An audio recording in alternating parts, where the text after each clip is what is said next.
Hello student, I am Anuradha Agarwal from Nirmal Shakti classes. Student मैं आज आपको अनुपात और समानुपात पढ़ाने जा रही हूँ।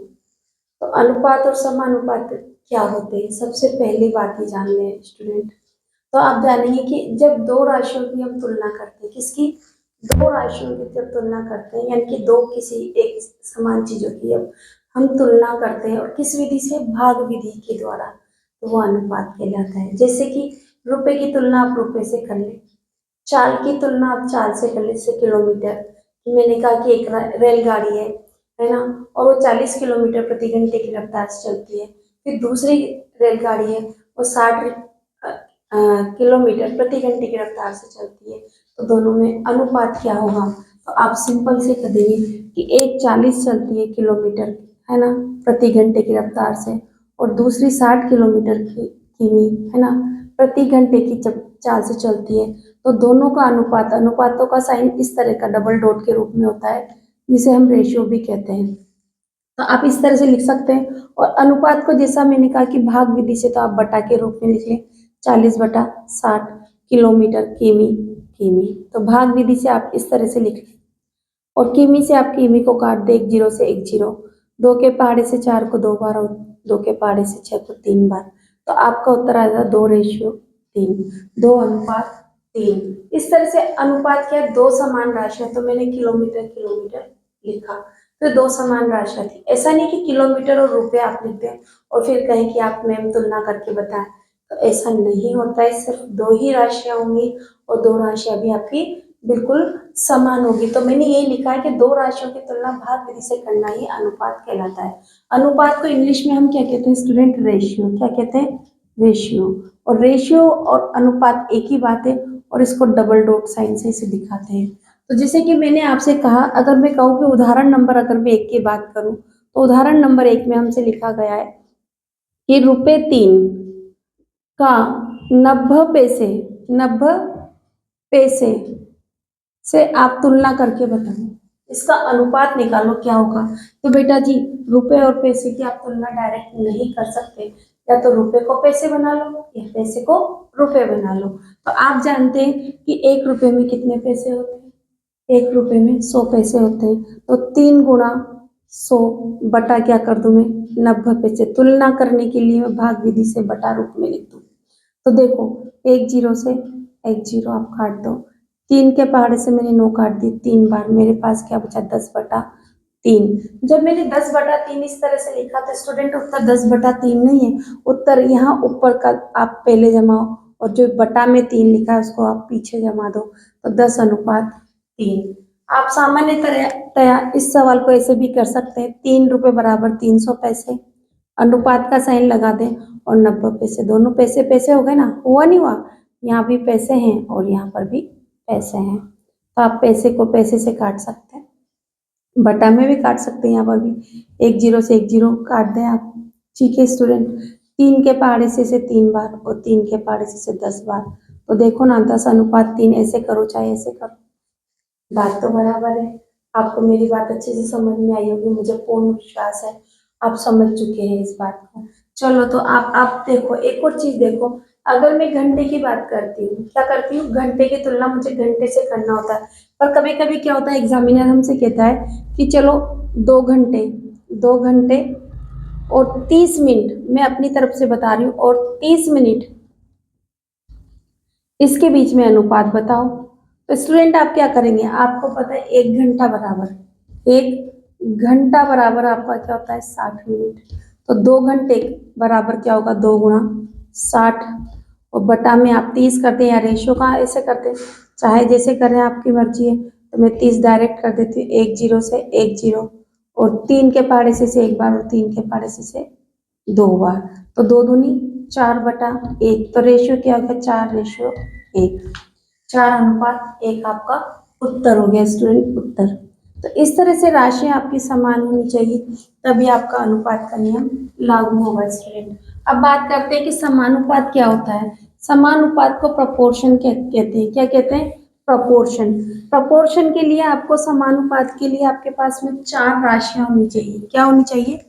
4 राशियां होनी चाहिए। दो तो अनुपात में होती है और जब दो अनुपात होते हैं, है ना, एक सिंगल अनुपात मतलब दो राशि, और हमने कहा कि दो अनुपात, दो बराबर अनुपात होनी चाहिए, तो उसे हम क्या बोलते थे, समानुपात, इंग्लिश में बोलते हैं प्रोपोर्शन। और समानुपात का साइन जो होता है वो डबल कोलन साइन होता है, इस तरह से डबल चिन्ह होते हैं, इस तरह से। जैसे कि मैं इसी क्वेश्चन को ले लूं, 2:3,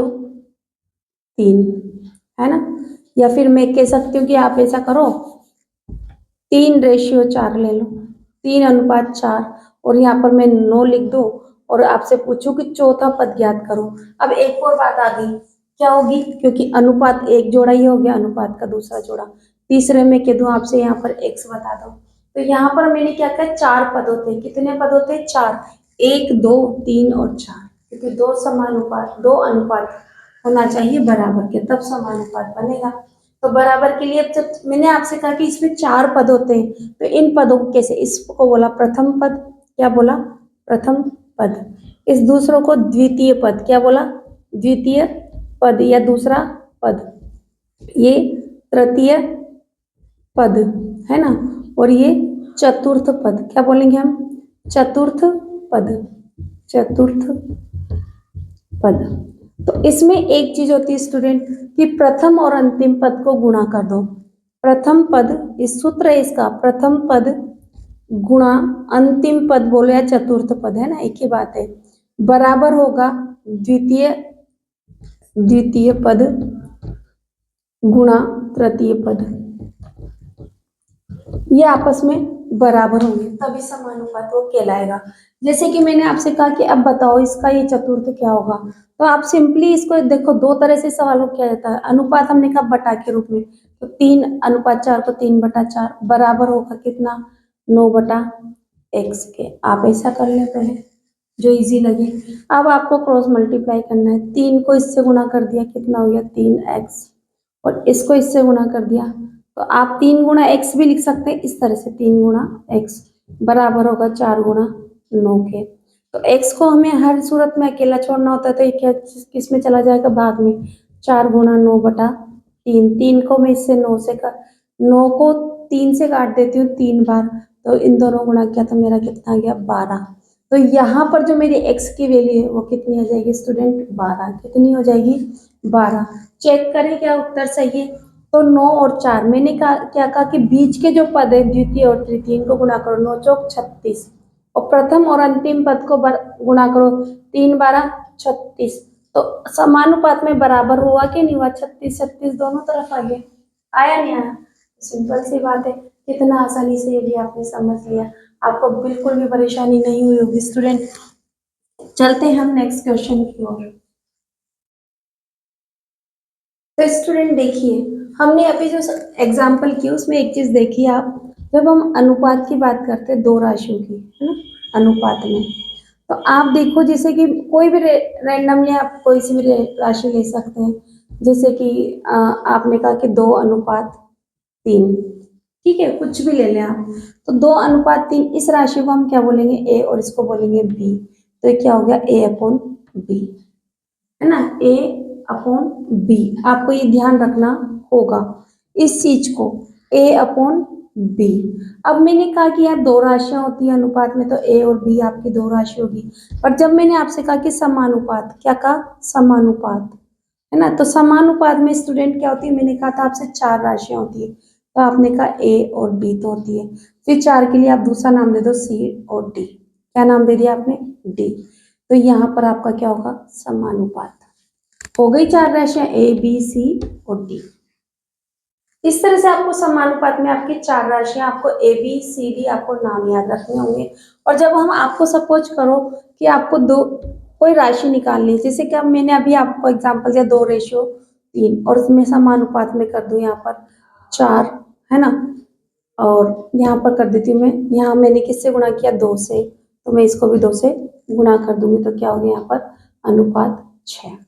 आपको ये ध्यान रखना होगा कि अगर मैंने 2 से गुणा किया तो 2 दूनी 4, और इसको 2 से गुणा किया तो कितना हो गया 6।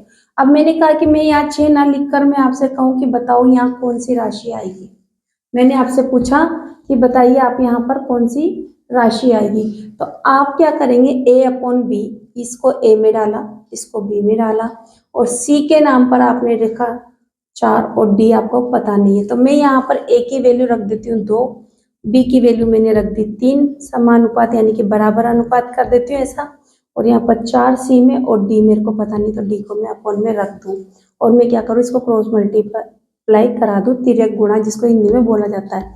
तो 3 को 4 से गुणा करूंगी तो 3 गुणा 4 इसे लिख दूँ, और 2 डी को मैं बाहर रख दूँ इस तरह से, और आप कर दो इसको, इससे काट दोगे कितनी बार, 2 बार, तो 2 तिया कितना हो गया 6, तो डी की वैल्यू आपकी कितनी आ गई 6 स्टूडेंट। इस तरह के सवाल हम लगभग करते ही रहेंगे, सिर्फ ये तो समझाने वाली बात थी। तो जैसे कि हम यहाँ देखते हैं, अभी हमारे को क्या क्वेश्चन दिया हुआ है, उदाहरण नंबर 4 और 3 हमसे क्या कहता है कि एक कार द्वारा चली गई दूरी और पेट्रोल की खपत, मतलब 4, ये जो क्वेश्चन था इसको एक बार मैं चेक कर लेती हूँ, मैंने कुछ गलत लिखा है शायद, है ना। तो स्टूडेंट देखो, एक क्वेश्चन है, मैंने जो चीजें मैंने भी आपको ABCD से समझाई उसको देखो आप। एक कार द्वारा चली गई दूरी और पेट्रोल की खपत में 16:2 का अनुपात है। यदि कार 40 किलोमीटर की दूरी तय करती है तो कितने लीटर पेट्रोल की खपत होगी। तो स्टूडेंट देखो, अगर कार चलती है 16 किलोमीटर, क्या चलती है 16 किलोमीटर, है ना, तो हमारा जो पेट्रोल होगा वो 2 लीटर खत्म होगा। मैं ऐसे कर देती हूँ आपको, ठीक है। यदि हमारी कार 40 किलोमीटर चलेगी, क्योंकि समानुपात का है, समान खपत होगी, है ना, तो 40 किलोमीटर चलेगी, कितना चलेगी 40 किलोमीटर चलेगी, तो आप बताओ हमें कि पेट्रोल कितना खर्च होगा। तो पेट्रोल को मैं क्वेश्चन कर देती हूँ, है ना। अब मैं इसको कह दूं आपसे ABCD, क्या हो गया यहाँ पर, ये आपका आपने इस पे जमा लिया, ठीक है। अब देखो, इन दोनों को हम क्या करेंगे, बटा के रूप में। तो स्टूडेंट देखिए, 16 और 2 को मैं A/B के रूप में लिखूंगी, यही तो फॉर्मूला बताया, A/B बराबर होगा C/D के। तो A में मैंने 16 रखा और B में मैंने कितना लिख दिया 2, और समानुपात का साइन यानी कि बराबर है ना, किसके, C में कितना है 40 किलोमीटर, किलोमीटर है, और D की वैल्यू यानी कि पेट्रोल की मुझे पता नहीं है। तो आपको क्या करना है, क्रॉस मल्टीप्लाई, जो भी आपका वेरिएबल होगा, जो भी आपको निकालना है वो हमेशा नीचे भाग में जाएगा। तो मैं लिख दूँ 2 गुणा 40 बटा में क्या हो जाएगा आपका 16 गुणा D, तो D में लिख दूँ बाहर। अब देखो, आपको यहाँ से करना होगा, काटो इसको, 2 के पहाड़े से मैं इसको काट दूँ कितनी बार, 8 बार, और 8 के पहाड़े से मैं इसको काट दूँ कितनी बार, 5 बार। तो D बराबर 5, 5 क्या है 5 लीटर, यहाँ पर मेरा क्या होगा 5 लीटर मेरा पेट्रोल खर्च होगा। अगर मैं 16 किलोमीटर चलती हूँ तो 2 लीटर, और 40 किलोमीटर करूँगी तो कितना 5 लीटर मेरा पेट्रोल खत्म होगा। तो ये मेरा समानुपात का नियम मैंने आपको इस तरह से समझाया। नहीं समझ में आया तो वीडियो को रिकैप कीजिए और फिर से चलिए। स्टूडेंट देखिए, यहाँ पर कुछ बच्चों को प्रॉब्लम हो सकती है कि मैम ने ऐसे कैसे काटा। तो आप 2 गुणा 40 जो है ना बटा 16 है ना, डी की वैल्यू निकालना है। डी क्या है, पेट्रोल की कीमत। तो आप ऐसा करो, 2 को 40 से गुणा कर दिया, आपका क्या हो गया 80, और 80 में भाग दोगे आप 16 का, 1 16 16 2 16 32 3 16 48 4 16 64 5 16 80, सीधा 5 बार कट गया, नहीं कटा, तो ये 5 लीटर आ गया। समझ में आ गया स्टूडेंट, बिल्कुल समझ में आया होगा। स्टूडेंट देखिए, अब हम पढ़ने जा रहे हैं सीधा अनुपात। सीधा अनुपात क्या होता है, सीधा अनुपात को हम सरल अनुपात के नाम से भी जानते हैं। सीधा अनुपात, उल्टा अनुपात, क्या मुसीबत है, कुछ नहीं है। जब एक की कीमत बढ़ती, एक की संख्या बढ़े तो दूसरे की भी संख्या बढ़े, यानी कीमत बढ़े। एक बढ़ता है तो दूसरा भी बढ़ता है, एक घटता है तो दूसरा भी घटता है। दो राशियां होनी चाहिए। तो जैसे कि मैंने एक एग्जांपल लिया कि यदि 2 कॉपियों का मूल्य 6 रुपए है तो 5 कॉपियों का मूल्य ज्ञात करो। तो आप सीधी सीधी सी बात करेंगे कि 2 कॉपी का मूल्य 6 रुपए है तो 4 कॉपी का मूल्य कितना होगा, तो बढ़ा ना, कॉपियां बढ़ी तो कीमत भी बढ़ गई, तो एक बढ़ा तो दूसरा भी बढ़ा, है ना। तो इस तरह का जो सवाल होता है वो सरल अनुपात में होता है। तो आप देखिए कि मैं कहूँ कि 2 कॉपियां हैं, उनकी कीमत मेरी क्या है 6 रुपए है, तो बराबर होगी 5 कॉपियों की कीमत क्या होगी, वो प्रश्न चिन्ह चला गया, क्या चला गया, प्रश्न चिन्ह चला गया। अगर मैं कहूँ कि इसको आप A/B C/D के फॉर्मूले से अगर आप करो कि बराबर है तो आप कैसे करेंगे। ए में आपने रखा 2, बी में आपने रखा 6 और सी में आपने क्या रखा 5 और डी में यानी कि 5 कॉपियों की कीमत जो है वो आपकी डी चली गई। 5 कॉपियों की कीमत, तो आप कीमत को देखो यहाँ पर ऐसे करोगे 6 गुणा 5 अपॉन में 2 मल्टीप्लाई डी यानी कि डी बराबर डी की वैल्यू निकालनी है। तो आप क्या करेंगे 2 से इसको काट देंगे, कितनी बार 3 बार। 2 का भाग दिया 6 में, 3 बार किया, 3 को गुणा किया 5 से तो कितना हो गया 15। तो क्या ये कीमत जो हमने ये x मानी थी, आप इसको x लिख सकते हैं। क्या लिख सकते हैं, x की वैल्यू मैंने क्या निकाल दी 15। क्या ये बराबर है, तो रेशियो चेक कर लो ना। 2 के पहाड़े से 1 बार कट गया, 2 के पहाड़े से 1 कट गया 3 बार, 1/3। तो यहाँ देखो मतलब एक कॉपी का मूल्य कितना हो गया 3 रुपए। तो 5 कॉपी, यहाँ पर जो 5 है हमारी कॉपियां है तो इसको मैं 5 के पहाड़े से काटती हूँ 1 बार और इसको काटती हूँ मैं 5 के पहाड़े से 3 बार। तो देखो ये रेशियो समान आया कि नहीं आया, 1/3 1/3, मतलब एक कॉपी का मूल्य 3 रुपए। यहाँ पर भी एक कॉपी का मूल्य 3 रुपए, तो 5 कॉपियों का मूल्य कितना हो गया 15 रुपए। तो आपने जो कॉपियों वाले एक एक नियम वाले सवाल किए थे वो भी आप अनुपात के से निकाल सकते हैं, इसमें कोई गलत नहीं है। किसी भी विधि से आप सवाल करें उत्तर तो सेम ही आना है। चलते हैं स्टूडेंट, यहाँ दूसरा क्वेश्चन जो हमारा है अनुपात का उल्टा अनुपात क्या होता है। देखो स्टूडेंट, मैंने आपसे कहा था कि अनुपात में राशियों का भाग किया जाता है। अब मैं कह रही हूँ कि उल्टा अनुपात, सीधा अनुपात में हम भाग कर रहे हैं, उल्टे अनुपात में हम क्या करेंगे, भाग का उल्टा क्या होता है गुणा। तो जो दो राशियां देंगी ना फर्स्ट में, वो दोनों आपस में गुणा होगी। इस चीज का आपको ध्यान रखना है। इस तरह के सवालों में आपको स्टूडेंट क्या होगा कि इस तरह के आदमी और काम वाले जो सवाल हमने पहले किए थे ना स्टूडेंट, वही वाले सवाल यहाँ आपको करने होंगे। तो यहाँ देखिए एक उदाहरण है कि यदि 4 आदमी एक काम को 6 दिन में पूरा करते हैं तो 3 आदमी उसी काम को कितने दिनों में पूरा करेंगे।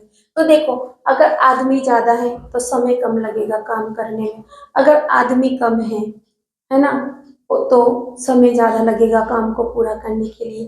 तो अगर एक राशि बढ़ती है तो दूसरी घटती है, एक घटती है तो दूसरी बढ़ती है। जब इस तरह का कोई आपको प्रश्न देखने को दिखे तो आप समझ जाना उल्टा अनुपात व्युत्क्रम अनुपात का नियम लगेगा। यहाँ पर जो दी गई जो फर्स्ट लाइन में जो दो राशियां हैं वो आपस में गुणा होगी और नीचे वाली राशि का उसमें भाग दे दिया जाएगा ताकि आपका उत्तर निकल जाए। तो यहाँ देखिए यदि 4 आदमी एक काम को 6 दिन में करते हैं तो आप सीधा कर लो 6 गुणा 4 है ना, 4 गुणा 6, 4 गुणा 6 उल्टा अनुपात है यानी कि गुणा करना 4/6 नहीं कर सकते स्टूडेंट। ये चीज ध्यान रखना, अगर आपने ऐसा कर दिया तो ये सरल अनुपात में चला जाएगा और उत्तर सही नहीं होगा क्योंकि यहाँ राशि आदमी बढ़ रहे हैं। 4 आदमी तो दिन 6, तो आदमी 3 हो गए तो अब दिन काम के दिन बढ़ जाएंगे। तो इस तरह का ध्यान रखना। तो यहाँ पर मेरे 3 आदमी हैं तो 3 आदमी, तो अगर मैं इसको अनुपात में जमा दूं बराबर होगा 3 गुणा उसी काम को कितने दिनों में, दिन क्या मान लूं मैं x मान लूं, क्या मान लूं x मान लूं दिनों को। तो अब मैं क्या करूंगी इस x की वैल्यू इसके भाग में कर दूं, 4 गुणा 6 बटा क्या हो जाएगा 3। 3 आदमी उसी काम को कितने दिन में करेंगे, तो यहाँ से मैं 3 का भाग दूंगी, 6 में कितना बार गया 2, तो 4 गुणा 2 बराबर 8 दिन में वो आदमी काम पूरा करेंगे। 3 आदमी उसी काम को 8 दिन में पूरा करेंगे। चलते हैं नेक्स्ट उदाहरण की ओर। तो स्टूडेंट देखिए ये कि उदाहरण नंबर 6 है, प्रत्येक व्यक्ति 900 ग्राम चीनी प्रति माह खाता है, मतलब एक इंसान एक महीने में 900 ग्राम चीनी खाता है। तो चीनी का जो स्टॉक है जो रखा हुआ है 4 से 1/2 महीने तक चलता है, मतलब 4.5 महीने चलता है।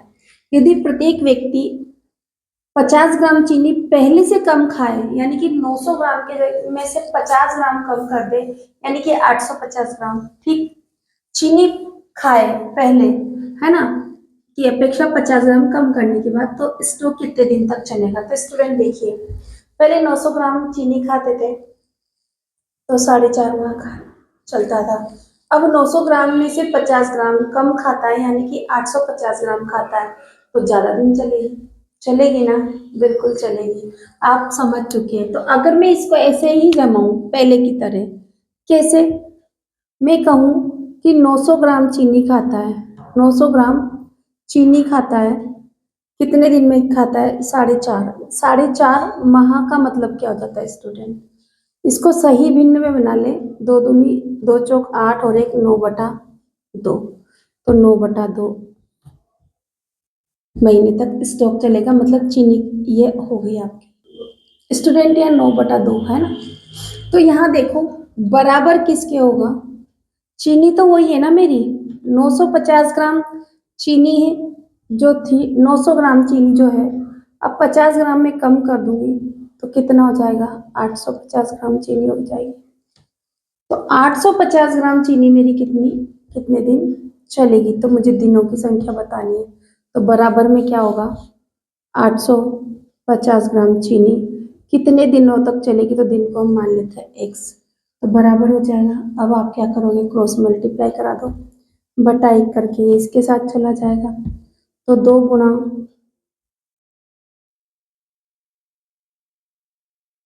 तो देखो स्टूडेंट 2 गुणा 850 गुणा x बराबर हो गया आपका 900 गुणा 9/2। अब देखो ये x की वैल्यू भाग में जाएगी ना? जाएगी, बिल्कुल आप कहेंगे बिल्कुल जाएगी मैम, तो मैं ये ऐसे कैसे जमा लेती हूँ? गुणा में क्या कर देती हूँ, ये 2 तो मेरा इधर आ ही गया इसके साथ में, है ना। तो 2 गुणा 850 कितना चल जाएगा? 850 गुणा में x की वैल्यू यानी कि दिनों की वैल्यू निकालनी है मुझे। चलो एक जीरो से एक जीरो, 2 से अगर मैं इसको काटू 2 से काट देती हूँ मैं 90 को 45 बार। कैसे? 90 में भाग दो आप 2 का, 4 दूनी 8 माइनस 1 0, 5 बार गया ना? गया, बिल्कुल गया, आपने कहा बिल्कुल गया।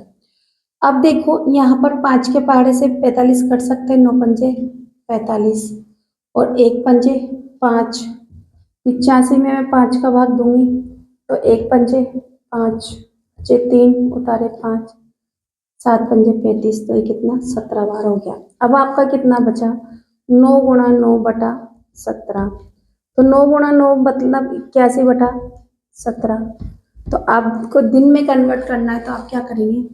81 में भाग दे देंगे 17 का, तो 1 17 17, 2 17 34, 3 17 51, 4 17 68, 5 17 85 ज़्यादा हो गया, 4 17 68, घटा दो, 11 में से 8 जाएंगे तो 3 और 8 में से 7 जाएंगे तो क्या बचा? 1, तो मतलब 4 सही 13/17 आपका चलेगा। कितना चलेगा? 4 से 13/17 दिन आपकी अब चीनी चलेगी, मतलब थोड़ा तो ज़्यादा चलेगी। चलिए ना स्टूडेंट, तो अब देखो आप कहेंगे कि मैम हमारे तो समझ में नहीं आया, तो आप इस सवाल को एक बार फिर से देखें। मैं चाहती हूँ कि इस सवाल को आप एक बार नहीं 4 बार देखें, क्योंकि इस तरह का जो सवाल होता है ना बहुत इंपॉर्टेंट होता है। आप कहेंगे मैम कैसे? व्युत्क्रमानुपाती है, तो 900 ग्राम का जो भाग गुणा 4 से 1/2 9/2 किसके बराबर होगा? वही 850 ग्राम। 850 कहाँ से आए कि 900 ग्राम पहले खाते थे, अब 50 ग्राम कम कर दी तो अब कितना खाते हैं? 850 ग्राम के खाते हैं। तो यहाँ दिनों की संख्या क्या होगी? क्वेश्चन मार्क, यानी कि वो x है, तो आप मान लो दिनों की संख्या x। अब आपको कुछ नहीं करना, बस ये जो भिन्न थी ना इसको अपोन में करके क्रॉस मल्टीप्लाई कराना है, और आप जानते हैं x की वैल्यू नीचे जाती है, तो 900 गुणा 9 तो ऊपर ही रहेगा और आपका 2 गुणा 850 गुणा x है, तो x को आप बाहर निकाल दो। x क्या है? दिनों की संख्या। आपको कुछ नहीं करना, 10 से 10 करना है। अब आप यहाँ पर कुछ और अगर आपको आते हैं पहाड़े तो आप उनसे काट सकते हैं, जरूरी नहीं कि जिस पहाड़े से मैं काटूं उसी पहाड़े से आप भी काटें, तो आप कुछ और पहाड़ा ले लें जो आपको आ जाए। मैं 5 के पहाड़े से यहाँ 17 बार और 5 के पहाड़े से 1 पंजे 5 बचे 4, 8 पंजे 40, 8 पंजे 40, तो मैंने 15 बार कर दिया ना। अब मैं क्या करूँगी स्टूडेंट? नहीं, कहीं गड़बड़ हो गया, मेरा 8 बार कटा है, 8 बार, और यहाँ 2 के पहाड़े से मैंने काट दिया 9 बार, तो वैसे ही आ गया 9 नाम 81/17। आपको जैसे समझ में आए, सही भिन्न में करेंगे तो पहले की तरह ही सवाल आ जाएगा, बिल्कुल वही जो मैंने आपको सिखाया। बार बार आप जिस भी विधि से जिस भी तरीके से आप काटे, पर सवाल तो एक ही तरीका है स्टूडेंट। और इस तरह से आज हमने इसका जो भी इंट्रोडक्शन पार्ट था अनुपात और समानुपात का, वो देख लिया है।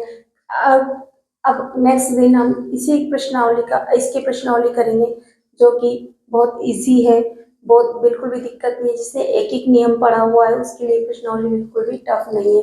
तो देखते रहिए, पढ़ते रहिए मेरे साथ नवोदय में क्लास 5th की मैथ्स, यहाँ तक कि क्लास 8th की मैथ्स भी मैंने पढ़ाई हुई है इंग्लिश मीडियम वाले स्टूडेंट को, वो भी आप देखें। और प्लीज़ मेरे चैनल को लाइक शेयर सब्सक्राइब जरूर करते रहिए, पढ़ते रहिए। और हो सके तो कुछ वीक स्टूडेंट को आप लोग भी पढ़ाते रहिए, पढ़ेगा तभी तो बढ़ेगा ना इंडिया।